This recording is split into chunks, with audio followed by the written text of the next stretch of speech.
नमस्ते दोस्तों, मैं हूं सीए वीरेंद्र और आपका स्वागत करता हूं एक और इन्फॉर्मेटिव वीडियो में। आज हम बात करेंगे सहारा रिफंड पोर्टल एप्लीकेशन और रिसबमिशन प्रोसेस के बारे में। अगर आप सहारा कोऑपरेटिव सोसाइटी के एक डिपॉजिटर हैं और अपने पैसों का इंतजार कर रहे हैं तो ये वीडियो आपके लिए है। दोस्तों, जैसा हमने डिस्कस किया था लास्ट वीडियो में, सुप्रीम कोर्ट के रिसेंट ऑर्डर के बाद में 5,000 करोड़ सहारा सेबी रिफंड अकाउंट से ट्रांसफर किया गया है central registrar of cooperative society के पास में। ये अमाउंट जेन्युइन डिपॉजिटर के ड्यूज को क्लियर करने के लिए अलोकेट किया गया है। तो चलिए समझते हैं इसका प्रोसेस। सबसे पहले स्टेप है, पोर्टल पर आपको एप्लीकेशन सबमिट करना है। पोर्टल का लिंक गवर्नमेंट वेबसाइट पर दिया गया है। हम पूरा एक बार मैं आपको बताऊंगा।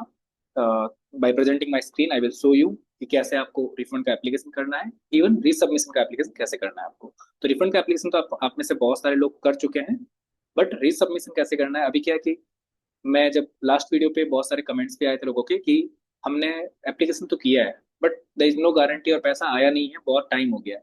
तो इसीलिए मैं आपको एक बार अपनी स्क्रीन शेयर करता हूँ। I will just show you this message.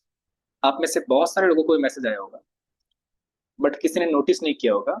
Video के बाद में मुझे कुछ लोगों के कॉल भी आए थे जो मेरे नोन में थे, कुछ क्लाइंट्स के कॉल भी आए थे कि हमारा भी पैसा रुका हुआ है, सो क्या करना चाहिए। फिर मैंने उनको बोला कि आपके पास एक मैसेज आया होगा, देखिए। तो जब उन्होंने अपना मैसेज बॉक्स चेक किया, देन उनको चला पता कि उनका जो क्लेम एप्लीकेशन था वो 6-6 महीने हो गए उनको रीसबमिशन के लिए।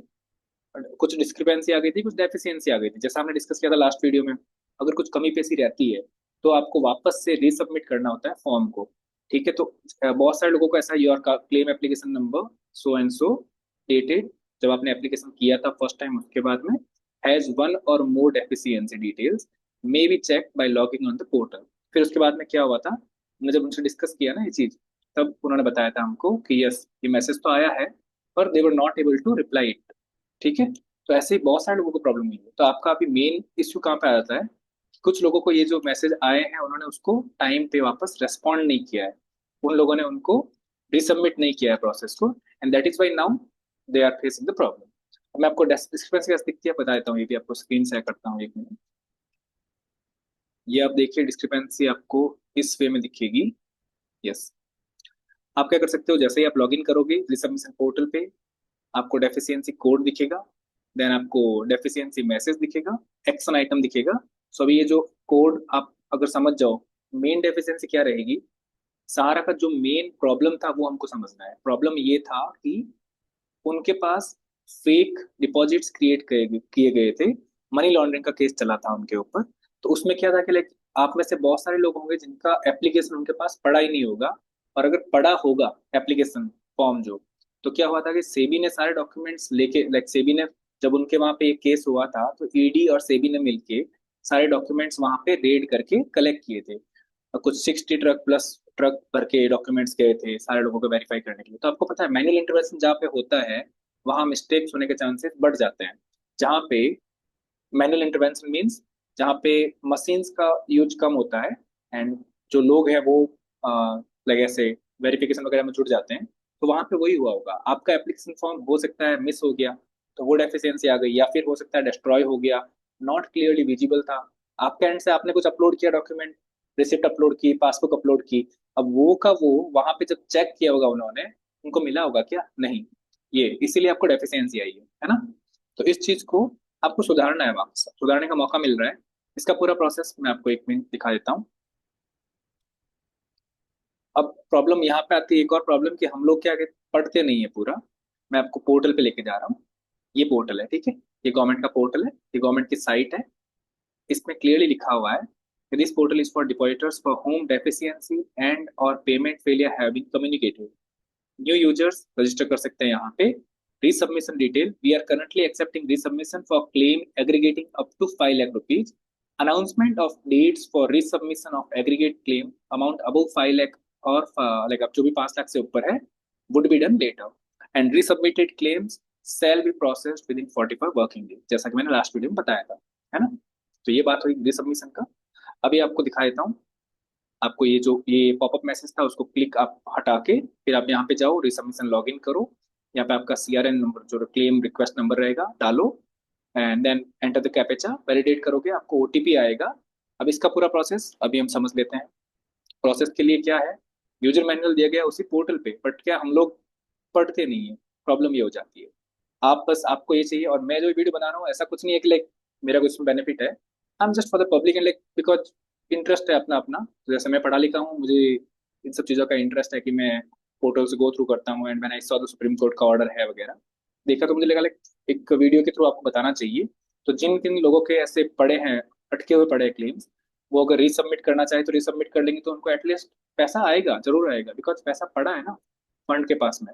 अगर पैसा नहीं होता, if there was a lack like I can say shortage of fund, then तो हाँ कुछ लाइक फॉर एग्जांपल आपने इतना अमाउंट मांगा है, आपको इतना मिलेगा, या आपका एप्लीकेशन रुक जाएगा। जब पैसा पड़ा है तो क्यों नहीं मिलेगा? नहीं मिल रहा है तो आप, आपके पास राइट है, right to refund. You can ask the government कि आपको पैसा क्यों नहीं आया आपके पास, अगर आपका सब कुछ सही है, डिटेल्स वगैरह। ये यूजर मैनुअल आपको वहीं पोर्टल पे मिलेगा।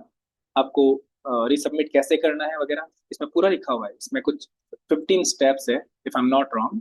तो देखिए आप, स्टेप 1 2 3 ऐसे करके है ना, पूरा इंडेक्स दे रखा है। फिर उसके बाद में मैं आपको दिखा देता हूँ। ये देखिए, स्टेप 1 है entry of 14 digit CRN number, जो कि आपको मैसेज में होगा, आपका एप्लीकेशन फॉर्म में होगा। फिर उसके बाद में कैप्चा डाल दीजिए। देन उसके बाद में वैलिडेट कर दीजिए थ्रू OTP। आपके जो रजिस्टर मोबाइल नंबर है वहाँ पे एक OTP आएगा।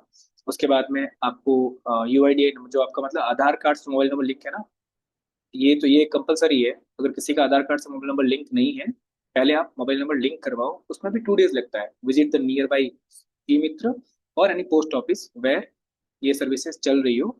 आप एंटर ये रजिस्टर करवा के उसके ऊपर एक OTP आएगा, एक्सेप्ट कर लीजिए।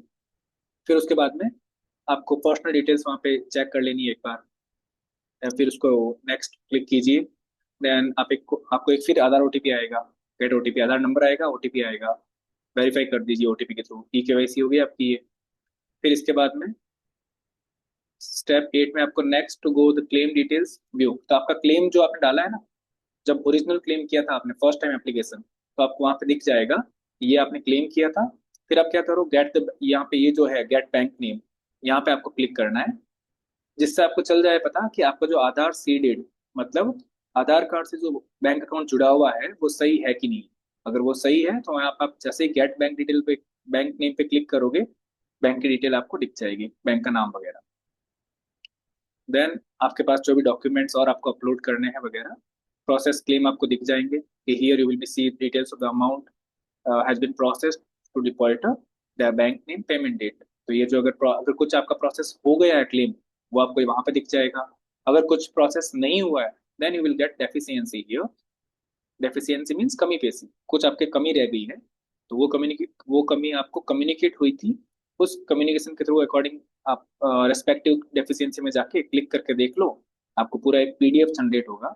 उस PDF में आप देख सकते हो कि आपको डेफिशिएंसी मतलब जो भी है यहाँ पे कम्युनिकेट वगैरह है ना। उसके बाद में आप देखोगे यहाँ पे जैसे वहां पे क्लिक, ये देखो, यहाँ आप क्लिक करोगे डेफिशिएंसी ब्लू वाले आइटम पे, देन ये जो नीचे पॉपअप मैसेज है ना, ऐसा कुछ मैसेज आपके शो होगा एंड आपको दिख जाएगा क्लियरली। अगर आप यहाँ पे क्लिक करोगे, ये ऑरेंज वाले पे स्टेटस पे, तो एक PDF डाउनलोड होगी, जिसमें आप, वो PDF 2 या 3 पेज की होगी। उसमें लास्ट में आप जाके देखना, लास्ट में आपको 2 या 3 लाइन में लिखा हुआ रहेगा, मैं बता भी दूंगा आपको कि ये आपकी डेफिशिएंसी है और ये आपको सुधारना है। देन नेक्स्ट जो रहेगा, फिर पेंसिल आइकन जो ये रहा, तो ये पेंसिल आइकन पे आप क्लिक करोगे, आप उसमें क्लिक कर सक मतलब एडिट कर सकते हो चीजें, अपडेट कर सकते हो। ये सब हो गया। लाइक फॉर एग्जाम्पल, अगर आपका क्लेम जो नंबर था, क्लेम की डेट थी, अकाउंट ओपनिंग डेट थी, सही नहीं थी, तो यहाँ पे आप सही कर सकते हो। ये सारी चीजें हो गई। फिर कुछ अपलोड करना है तो आप यहाँ पे अपलोड कर सकते हो, डिपॉजिट सर्टिफिकेट, पासबुक, कुछ भी। ये सारे मतलब आपको फिर एकदम सारी चीजें एकदम केयरफुल करनी है, ताकि सो दैट आपका वापस से रीसबमिट किया हुआ एप्लीकेशन फॉर्म रिजेक्ट नहीं हो। In upload document section, the user last में जो स्टेप 12 है, आप देखो यहाँ पे आप और अपलोड भी कर सकते हो चीजें। आपका पैन नंबर चेक कर सकते हो सही आपने डाला नहीं डाला है, बिकॉज पैन, आधार कार्ड में आपको बताऊंगा कुछ और फैक्ट्स भी है जो आपको करने हैं to make it clear, and आपका पूरा एकदम क्लेम रीसबमिशन के टाइम पे अच्छे से हो जाए, आपको पैसा मिल जाए आपका, बस। तो after updating all details click on next, summary will display eligible in eligible claim. Ineligible क्या होगा, जैसे मेरा एक रिसेंटली जो केस था उसमें क्या हुआ था कि मतलब एक ही कस्टमर का, जैसे हम लोग बैंक में जाते हैं तो हमारा CIF जनरेट होता है, कस्टमर आइडेंटिफिकेशन नंबर, है ना। वो जनरेट होता है, तो एक कस्टमर को एक ही रहेगा, भले ही उसके 4 या 5 अकाउंट हो। तो वैसे ही अब जैसे ये सोसाइटी थी, कॉर्पोरेट सोसाइटी, अब इसके अंदर सहारा के अंदर जो कस्टमर आ रहा है उसका कस्टमर नंबर एक ही होना चाहिए, आइडेंटिफिकेशन नंबर। अब उसके अकाउंट अलग अलग हो सकते हैं, तो ये ऐसा होता है कि उसके 3 अकाउंट थे, एक में अलग CIF नंबर था, दूसरे में अलग कस्टमर आईडी था। तो कस्टमर आईडी चेंज होने से फिर दोनों में से जो अर्लियर वाली है, पहले वाली कस्टमर आईडी है, वो वहां पे कंसिडर होगी, पुराने वाली कस्टमर आईडी वहां पे कंसिडर नहीं हुई इन द एप्लीकेशन प्रोसेस। तो उसको आप छोड़ दो टाइम बिंगली, मेरे हिसाब से, इन माय ओपिनियन। जो लाइक दूसरी वाली कस्टमर आईडी है उसको छोड़ दो, उसके क्लेम को।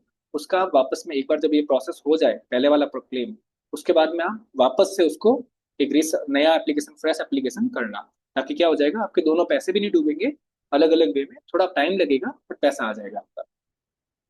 देन आपको फिर ये सब पूरा कुछ हो गया, सबमिट कर दिया आपने।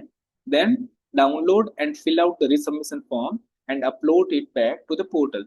आपको एक PDF जनरेट होगा, उसको आपको फिल आउट करना है, उस पर आपके साइन होंगे, फिर आपका सिग्नेचर एंड लाइक जो भी वो एक डिक्लेरेशन होता है कि भी मैंने पूरा पढ़ लिया, मैंने वापस से रिसबमिट कर दिया।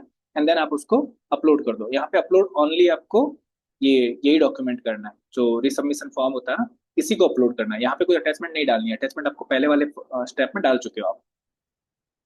ये होने के बाद में आप प्रोसीड करो, सबमिट करो। फिर आपको एक्नॉलेजमेंट रिसिप्ट मिलेगा कि आपने ये सबमिट कर दिया है आज in so and so date. And उसके बाद में आपको ये मैसेज भी दिखेगा कि your resubmitted application form shall be processed in the next 45 working days. ठीक है, तो ये था एक रिसबमिशन का पूरा आपका प्रोसेस। फिर उसके बाद जो भी डेफिशिएंसी आती है उसको आप उस यूजर मैनुअल से आप बिल्कुल चेक कर सकते हो, डिस्कस कर लो। तो ये 33 पेज का यूजर मैनुअल आपको वहीं पे साइट पे ही दिखेगा। ठीक है। तो दोस्तों दिक्कत ये हो जाती है कि हम लोग क्या करते हैं कि हम लोग पोर्टल पे और कहीं पे भी लाइक इन सब चीजों को पढ़ते नहीं है। अब अगर आप यूजर मैनुअल पढ़ते तो आप इतना वेट नहीं करते, आप वापस खुद से जाके चेक करो।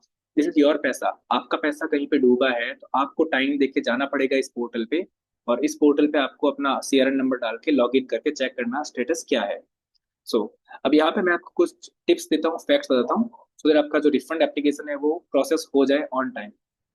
फर्स्ट थिंग, डिपॉजिट प्रूफ काफी क्लियर और जेन्युइन होना चाहिए।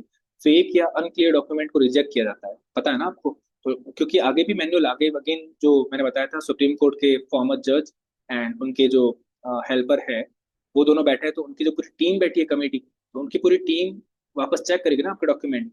तो अगर उनको कुछ भी अनक्लियर लगा तो वापस से वो आपका रिजेक्ट कर देंगे। फिर आधार कार्ड और पैन कार्ड जैसे आइडेंटिटी प्रूफ आपको सबमिट करने हैं जो अपडेट हो और सही हो।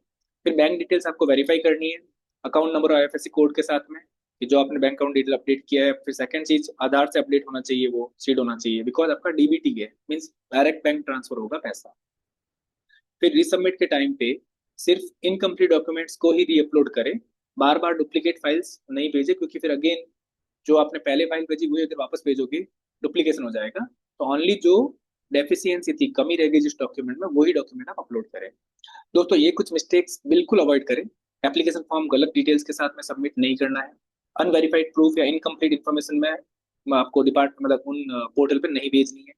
पोर्टल के टाइमलाइन का आपको ध्यान रखना है, लेट सबमिशन एक्सेप्ट नहीं होती है यहाँ पे, क्योंकि ऑलरेडी लाइक प्रोसेस बहुत ढीला चल रहा है। अगेन अगर लेट किया आपने, आपका ही प्रोसेस रुकेगा एंड बहुत सारी प्रॉब्लम्स होने वाली है। तो इतना हमको क्लियर है कि सुप्रीम कोर्ट के डायरेक्शन के हिसाब से मॉनिटरिंग कमेटी ये इंश्योर करेगी कि हर जेन्युइन डिपॉजिटर को पैसा मिले। जस्टिस आर सुभाष रेड्डी और उनके हेल्पर श्री अग्रवाल जी, गौरव अग्रवाल जी की सुपरविजन में ये पूरा कामकाज हो रहा है। तो just believe on that. And देखो, गलती तो हुई है, सब हर किसी से गलती हुई है। तो सहारा में अभी वापस से गवर्नमेंट ने थोड़ा भरोसा जताया है, पैसों का रिकवरी भी किया है कि भाई इतना पैसा पड़ा है इनके पास में, तो why can't we give it to customers और डिपॉजिटर्स जो उनके जेन्युइन थे। तो दोस्तों अगर आप भी एक सहारा के डिपॉजिटर हैं और अपने डॉक्यूमेंट्स तैयार करें और पोर्टल पर सबमिट करें, ये प्रोसेस बहुत ट्रांसपेरेंट रखा गया है और जेन्युइन डिपॉजिटर के लिए एक रिलीफ भी ला रहा है। तो अगर आपको ये वीडियो हेल्पफुल लगा है तो इसे जरूर लाइक करें और शेयर जरूर करें, चैनल को सब्सक्राइब करना मत भूलें। थैंक यू सो मच, मिलते हैं अगले वीडियो में।